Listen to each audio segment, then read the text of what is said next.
Hello all dear students, कैसे हैं आप सभी। आई होप कि आप सभी बहुत अच्छे होंगे और आपकी स्टडी बहुत अच्छी चल रही होगी। आज की इस क्लास में हम लोग बहुत ही इम्पॉर्टेंट और सिलेक्टेड क्वेश्चंस को डिस्कस करेंगे जो बहुत जल्द ही बीटीएससी एग्ज़ाम होने वाली है, उसके रिगार्डिंग हम लोग क्वेश्चंस देखेंगे। ठीक है, तो चलिए क्लास को स्टार्ट करते हैं। क्वेश्चन नंबर 1, गर्भाशय के लिए वैकल्पिक शब्द क्या है। एक गर्भाशय जो है, यूट्रस जो है, इसका जो है वैकल्पिक शब्द यानी दूसरे नाम से इंग्लिश में हम कह सकते हैं, इसको क्या कहते हैं, इसको हम यूट्रस कहते हैं। ठीक है, गर्भाशय को हम यूट्रस कहते हैं इंग्लिश में, और हिंदी में इसे हम गर्भाशय कहते हैं। हिंदी में इसे हम गर्भाशय कहते हैं। ठीक है, क्लियर है। चलिए नेक्स्ट चलते हैं। क्वेश्चन नंबर 2, हमारे शरीर में आनुवंशिकता की इकाई को क्या कहते हैं। ठीक है, हमारे शरीर में आनुवंशिकता की इकाई को क्या कहते हैं, तो इसका करेक्ट आंसर है जीन। जो आनुवंशिकता होता है ये हमारे पेरेंट्स से माता पिता से बच्चे के अंदर चिल्ड्रन के अंदर जो गुण आता है उसे ही हम आनुवंशिकता कहते हैं। ठीक है, जैसे एग्जाम्पल में मैं आप लोग को बताती हूँ। जैसे किसी के फादर और मदर दोनों का, मतलब फादर का अगर हाइट ज़्यादा है और मदर जो है वो गोरी है, फेयर है, तो हो सकता है कि उसके बच्चे में ये चांस हो कि बच्चे का हाइट ज़्यादा हो और फेयरनेस आए। ठीक है, तो इस तरह के जो गुण हैं वो पेरेंट्स से अगर बच्चे में ट्रांसमिट होते हैं, फैलते हैं, मतलब बच्चे में आते हैं, ट्रांसफ़र होते हैं, तो उसे हम आनुवंशिकता कहते हैं। इस आनुवंशिकता को फैलने के लिए जो इकाई की ज़रूरत होती है वो होता है जीन। जीन जो होता है वो पेरेंट्स के गुणों को बच्चे में लेकर आता है। करेक्ट आंसर कौन सा होगा? Option C is the correct answer. Next चलते हैं हम क्वेश्चन नंबर 3, मस्तिष्क से संबंधित कथनों पर विचार कीजिए। देखिए यहाँ पर हमारे ब्रेन के बारे में, मस्तिष्क के बारे में कुछ स्टेटमेंट्स दिए गए हैं। उसके बारे में कौन सा कथन सच है या कौन सा सही है, उसके बारे में चलिए देखते हैं। ऑप्शन जो यहाँ 1 कथन है, फर्स्ट कथन है, इसमें क्या है? आई होप कि आप लोग को स्क्रीन अच्छे से दिख रहा है। हाँ, तो कथन 1 में क्या है कि अग्र मस्तिष्क का भाग सेरिब्रम जो होता है, हमारे मस्तिष्क में कितने भाग होते हैं? 3। आगे का होता है उसको हम सेरिब्रम कहते हैं। ठीक है, मिडिल में मिड होता है, मिड ब्रेन। ठीक है, और जो पीछे का सबसे लास्ट का पोर्शन होता है ब्रेन का, उसको हम हिंड ब्रेन कहते हैं। हिंड ब्रेन जो होता है इसके अंदर सेरिबेलम, पोन्स, मेडुला ऑब्लंगेटा और स्पाइनल कॉर्ड ये सब आ जाता है। ठीक है, हिंड ब्रेन में कौन कौन सा आता है? हिंड ब्रेन में आता है सेरिबेलम। क्या आता है? सेरिबेलम। ठीक है, यहाँ पर समझिएगा, जो हमारा ब्रेन है उसके टोटल 3 पार्ट्स होते हैं, फोर ब्रेन, मिड ब्रेन और हिंड ब्रेन। ठीक है, फोर ब्रेन जो होता है, अग्र भाग जो होता है, भाग होता है ब्रेन का, ये मिड ब्रेन होता है, और लास्ट होता है हिंड ब्रेन। ठीक है, मस्तिष्क 3 पार्ट में बटा हुआ है। अब हम समझेंगे फोर ब्रेन में क्या आता है? सेरिब्रम। ठीक है, मिड ब्रेन में मिड ब्रेन आता है, और हिंड ब्रेन में क्या आता है? Cerebellum, pons, medulla oblongata. ठीक है, MO, मेडुला ऑब्लंगाटा। तो ये सब जो होता है ये पार्ट्स हैं हमारे ब्रेन के। तो चलिए अब यहाँ क्वेश्चन में क्या है, कथन कौन सा सही है वो आप लोग को पहचानना है। मस्तिष्क से रिलेटेड कथन 1 है कि अग्र मस्तिष्क का भाग सेरिब्रम होता है, जो दर्द, ठंड, गर्म ये सब को पहचानने के लिए तथा भूख, प्यास और घृणा इन सभी का केंद्र होता है। ठीक है, यानी कि हम मस्तिष्क के अग्रभाग से ही इन सब सिम्टम्स को महसूस करते हैं। ठीक है, चाहे वो दर्द हो, ठंड हो या गर्म हो। ठीक है, इन सभी चीज़ों को हम मस्तिष्क के अग्रभाग से महसूस करते हैं। तो क्या ये कथन सही है? क्या ये कथन सही है? चलिए नेक्स्ट कथन पे चलते हैं। सेरिबेलम जो मस्तिष्क का पीछे का भाग है, इसका मुख्य कार्य क्या होता है? शरीर की संतुलन बनाए रखना और हमारे ऐच्छिक पेशियों के संकुचन पर नियंत्रण करना। ठीक है, जो हमारे अकॉर्डिंग मसल्स को कॉन्स्ट्रिक्ट करते हैं तो उस पर कंट्रोल करना भी सेरिबेलम का काम है। तो क्या ये स्टेटमेंट सही है? ठीक है, अब हम तीसरा स्टेटमेंट पे चलते हैं। मेरुरज्जु जो होता है प्रतिवर्ती क्रिया का केंद्र होता है, जहाँ से हम प्रतिक्रिया देते हैं। ठीक है, जो रिस्पॉन्स हमारा शरीर को मिलता है उसको हम मेरुरज्जु से देते हैं। क्या इसका ये केंद्र है? तथा मस्तिष्क एवं मेरु तंत्रिकाओं के बीच सेतु का कार्य करता है। जो स्पाइनल कॉर्ड होता है, मेरुरज्जु होता है, वो हमारे मस्तिष्क और हमारे मेरु तंत्रिकाओं के बीच सेतु का, एक पुल का, एक कनेक्शन का काम करता है। क्या है? एक कनेक्शन का काम करता है। ठीक है, तो क्या ये सही है? अब इसमें से हमें ये देखना है, निम्न कूटों की सहायता से सही उत्तर चयन करना है। ठीक है, सही उत्तर चयन करना है। ऑप्शन में है 1 या 2, 2 या 3, 1 और 3, 1 2 3। तो इन सभी में जो करेक्ट आंसर है वो है आपका 2 और 3। देखिए, जो हमारा ये है सेरिबेलम, इसका मुख्य कारण ही होता है शरीर को संतुलन करना और हमारी ऐच्छिक क्रियाओं की जो ऐच्छिक पेशियां हैं उनको संकुचन को कंट्रोल करना। दूसरा काम होता है हमारे मस्तिष्क का, मेरुरज्जु का जो स्पाइनल कॉर्ड होता है, ब्रेन के नीचे से इस तरह से स्पाइनल कॉर्ड जो होता है, ये एक ऐसा केंद्र होता है, ऐसा सेंटर होता है जहाँ से हमारे बॉडी को सिग्नल दिया जाता है और मस्तिष्क और मेरु तंत्रिकाओं के बीच का ये सेतु होता है। ठीक है, तो ये दोनों ही स्टेटमेंट सही है। लेकिन अगर हम ये कहें कि हमारे मस्तिष्क के आगे भाग से ये सारी क्रियाएं हो रही हैं कि ठंड या दर्द ये सब का अनुभूति होता है, या भूख प्यास घृणा, ये सब हमें इसका केंद्र अगर हम माने अग्रभाग को, तो ये स्टेटमेंट गलत है। हम सेरिब्रम के आगे जो पोर्शन फोर ब्रेन का पार्ट जो है सेरिब्रम, इससे हम सोचने समझने ये सारी चीज़ें क्रियाएं करते हैं, रीजनिंग, इंटेलिजेंस। ठीक है, ना कि भूख प्यास से सबका सेंटर ये होता है, ये गलत है। ठीक है, तो यहाँ कथन 2 और 3 बिल्कुल सही है, इसलिए करेक्ट आंसर कौन सा होगा? Option B is the correct answer.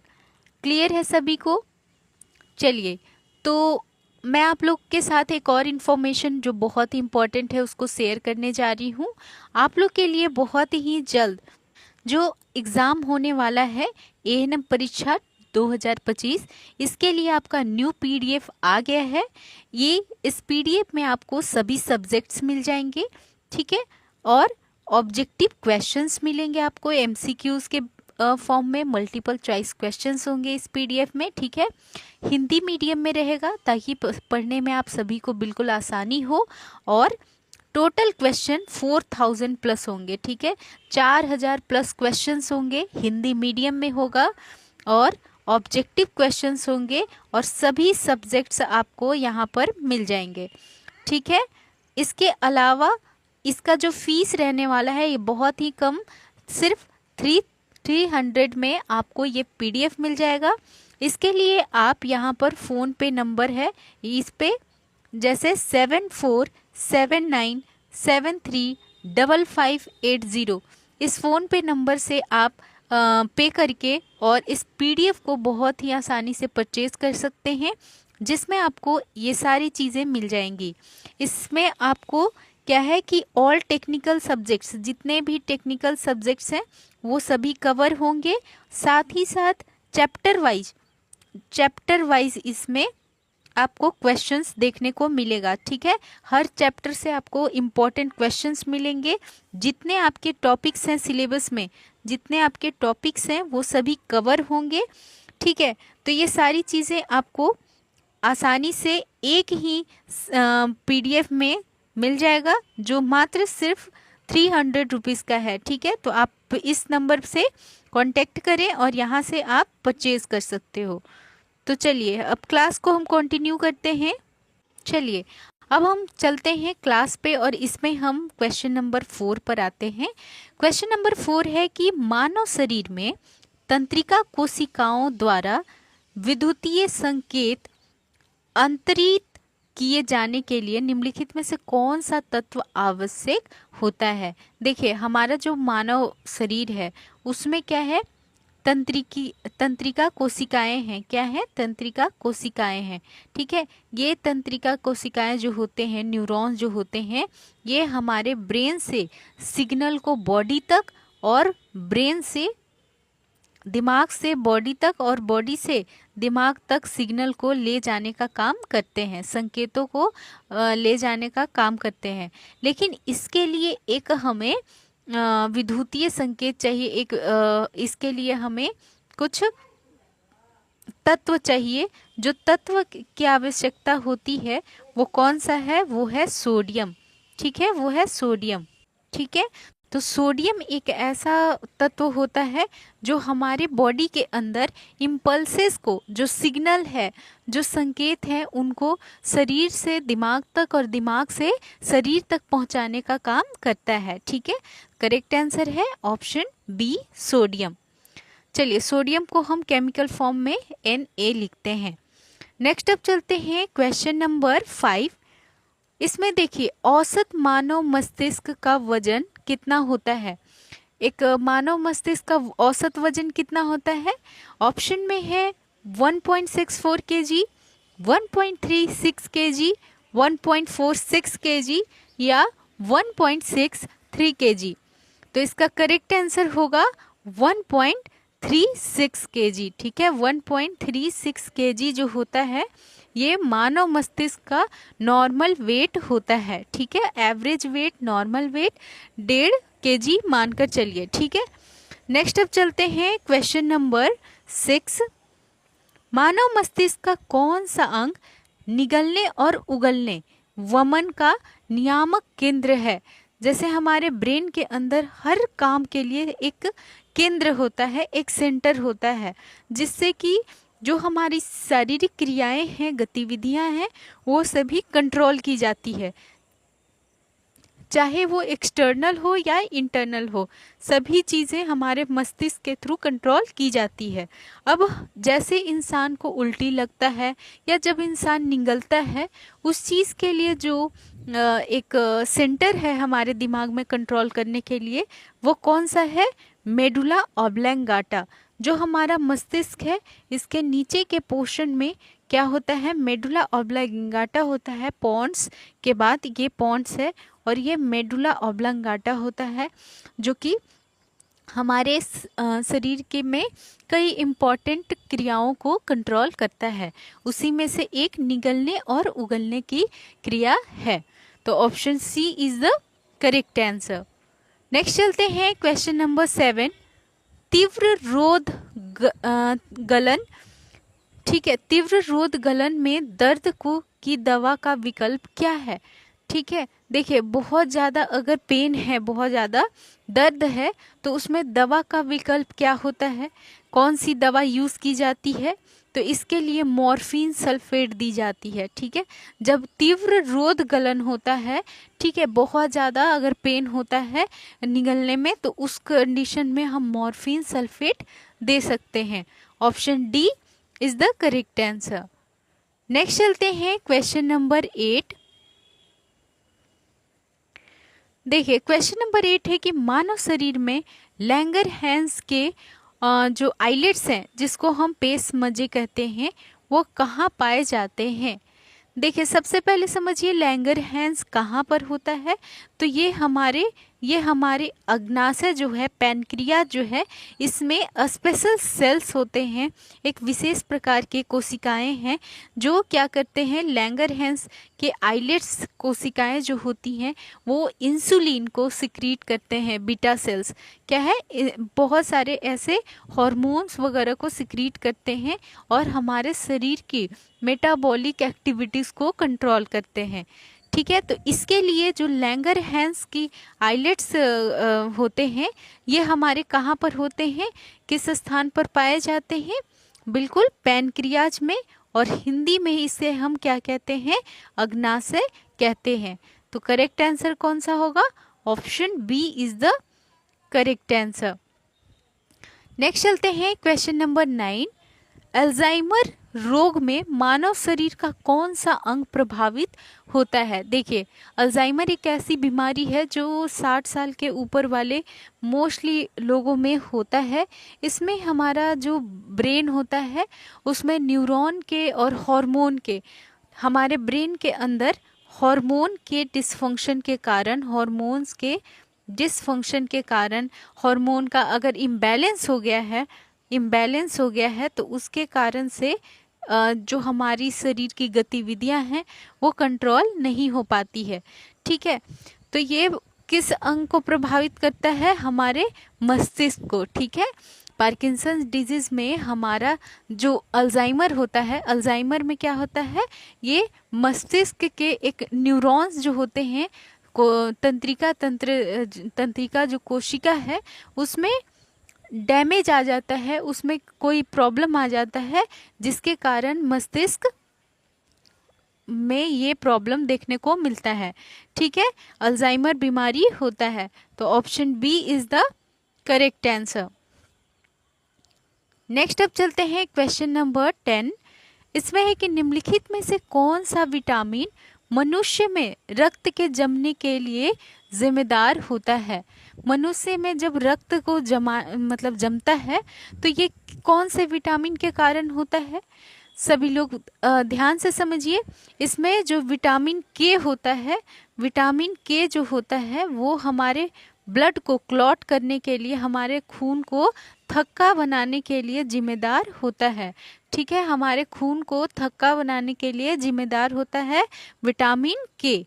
Option A is the correct answer. Next चलते हैं क्वेश्चन नंबर 11। निम्नलिखित में से कौन से रोग का कारक जीवाणु नहीं होता है। देखिए, जीवाणु नहीं है अगर किसी बीमारी का कारण, उसका यहाँ नाम बताना है।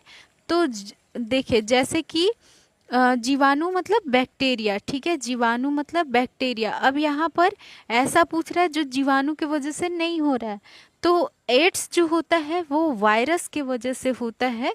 HIV वायरस जो ह्यूमन इम्यूनो डेफिशिएंसी वायरस है उसके कारण। बाकी जो डिप्थेरिया, हैजा, काली खांसी, ये तीनों ही बीमारी बैक्टीरिया के कारण होने वाला है। तो सिर्फ एड्स जो है वो जीवाणु से नहीं होता है, वायरस से होता है। इसलिए करेक्ट आंसर कौन सा होगा, ऑप्शन ए एड्स। नेक्स्ट अब चलते हैं क्वेश्चन नंबर 12। शरीर में निम्न में से कौन से संक्रमण से हमारी रक्षा करता है। ठीक है, शरीर में हमारा जो है वो कोई भी इन्फेक्शन जब आता है हमारे बॉडी के अंदर, जब कोई भी बाहर से एंटीजन आता है, पैथोजन इंटर करता है शरीर के अंदर, तो उससे बचाने का काम कौन करता है, उससे बचाने का काम करता है WBC, वाइट ब्लड सेल्स जो होते हैं हमारे रक्त में। ये हमारे शरीर को बाहर के इन्फेक्शन से बचाने का काम करते हैं। बाहर से आए हुए एंटीजन से ये क्या करते हैं, बाहर से आए हुए एंटीजन के साथ ये फाइट करते हैं WBC, और हमारे शरीर को मतलब बचाते हैं। ठीक है, तो करेक्ट आंसर कौन सा होगा, ऑप्शन बी WHO। नेक्स्ट अब चलते हैं क्वेश्चन नंबर 13। मानव रक्त की श्यानता का कारण क्या होता है।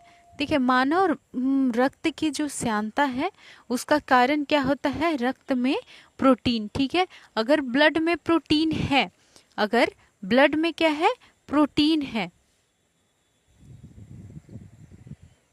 ब्लड में अगर क्या है, प्रोटीन है, तो ये एक कारण है कि ब्लड जो है उसमें श्यानता है। ठीक है, option A is the correct answer. Next अब चलते हैं क्वेश्चन नंबर 14। केवल एक स्थिति को छोड़कर बाकी सभी गर्भावस्था की आपात स्थिति में शामिल हैं। ठीक है, एक स्थिति को छोड़कर बाकी जो यहाँ पर ऑप्शन है वो बाकी सब इमरजेंसी का स्थिति है। तो 3 इमरजेंसी सिचुएशन है और एक नॉर्मल सिचुएशन है, वो कौन सा है, प्लेसेंटा एक्रीटा। देखिए प्लेसेंटा एक्रीटा एक ऐसा कंडीशन है जब गर्भाशय के अंदर, जब क्या हो रहा है, गर्भाशय के अंदर जो प्लेसेंटा है वो ऊपरी लेयर इंडोमेट्रियम जो होता है सबसे अंदर की लेयर, उसमें ये इन्वेड रहता है, उससे चिपका हुआ रहता है, तो उसको हम प्लेसेंटा एक्रीटा कहते हैं। बाकी अस्थामिक जो गर्भाशय है या प्लेसेंटा प्रीविया है या एक्लेम्सिया है, तो ये तीनों ही कंडीशन इमरजेंसी कंडीशन होता है। इसलिए करेक्ट आंसर यहाँ पर होगा प्लेसेंटा एक्रीटा, ये नॉर्मल सिचुएशन है। Option B is the correct answer. ठीक है, अब हम नेक्स्ट क्वेश्चन पे चलते हैं, क्वेश्चन नंबर 15। इसमें है कि प्रसव के दौरान आपात स्थिति में कौन सा HIV परीक्षण किया जाता है। चलिए, बहुत ज़्यादा इमरजेंसी है, आपातकालीन है, उसमें हम HIV का कौन सा टेस्ट करते हैं। यदि पहले नहीं किया हुआ हो तो हम इमरजेंसी टाइम में कौन सा टेस्ट करते हैं, सिंगल रैपिड टेस्ट। क्या कहते हैं इसको, सिंगल रैपिड टेस्ट।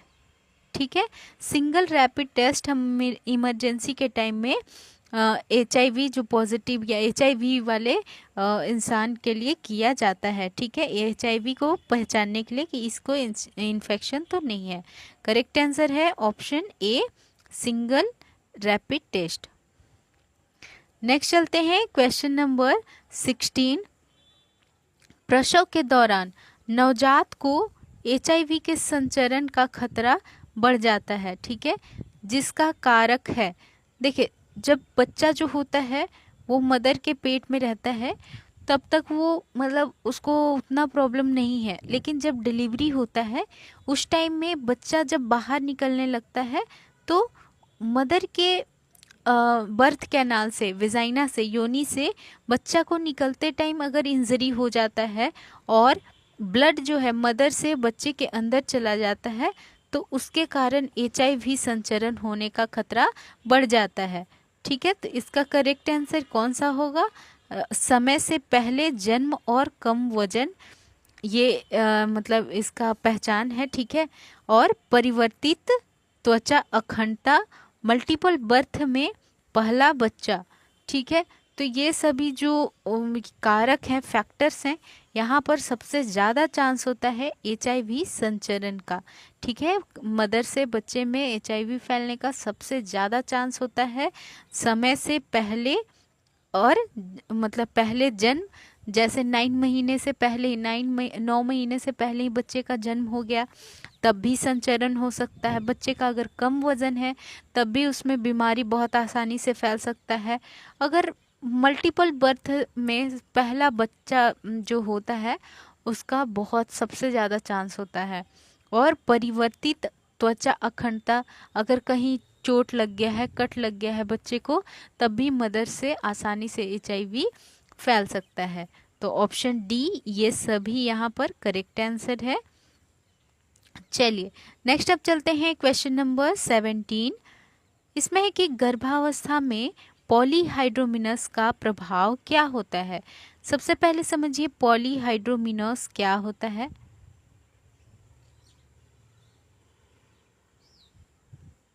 देखिए पॉली का मतलब होता है बहुत ज़्यादा, ठीक है, इंक्रीज, और हाइड्रोमिनस का मतलब होता है एमनियोटिक फ्लूइड। ठीक है, एमनियोटिक फ्लूइड। ठीक है। तो अगर गर्भाशय के अंदर एमनियोटिक फ्लूइड जो एमनियोटिक सैक के अंदर होता है, एमनियोटिक फ्लूइड जिसके अंदर बच्चा होता है, अगर वो 2000 ml, कितना, 2000 ml से अधिक हो जाता है, 2 लीटर से अधिक हो जाता है, तो उसको हम पॉलीहाइड्रोमिनस कहते हैं। ठीक है, उसको हम क्या कहते हैं, पॉलीहाइड्रोमिनस कहते हैं। तो यहाँ जो है कि पॉलीहाइड्रोमिनस का प्रभाव क्या पड़ता है कि गर्भनाल को आगे को और बढ़ाएगा। ठीक है, गर्भनाल जो रहेगा, जो अम्बिलिकल कॉर्ड रहेगा, उसको नीचे की ओर धक्का पुश मिलेगा।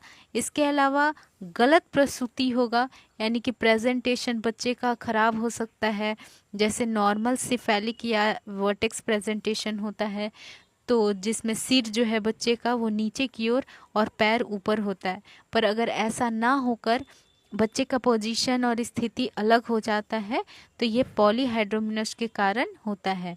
इसके अलावा प्रसव के बाद रक्तस्राव, ठीक है, प्रसव के बाद रक्तस्राव अगर हो जाता है, जैसे जैसे डिलीवरी हुआ उसके बाद क्या हुआ, बहुत ज़्यादा ब्लीडिंग, तो ये किसके कारण होता है, ये पॉलीहाइड्रोमिनस के कारण होता है। तो यहाँ पर ये तीनों ही आंसर सही है, तीनों ही ऑप्शन सही है, इसलिए करेक्ट आंसर होगा ये सभी, option D is the correct answer. Next अब चलेंगे क्वेश्चन नंबर 18। गर्भावस्था के दौरान एड्स के गर्भाशय संचरण की निम्न परिस्थितियों में वृद्धि होती है। देखिए, गर्भावस्था के दौरान HIV जो एड्स होता है, HIV के कारण जो एड्स होता है, एक्वायर्ड इम्यूनोडेफिशिएंसी सिंड्रोम, ये जो एड्स है वो गर्भाशय संचरण की निम्न परिस्थितियों में सबसे ज़्यादा हो सकता है। कब कब गर्भाशय में हो सकता है, जब भ्रूण को बैंगने वाली झिल्लियों की सूजन हो जाए। ठीक है, जो बचाने वाली झिल्ली है भ्रूण को, उसमें अगर सूजन हो जाता है, अगर उसमें इन्फेक्शन हो जाता है तो इन्फेक्शन फिर बच्चे तक आ सकता है।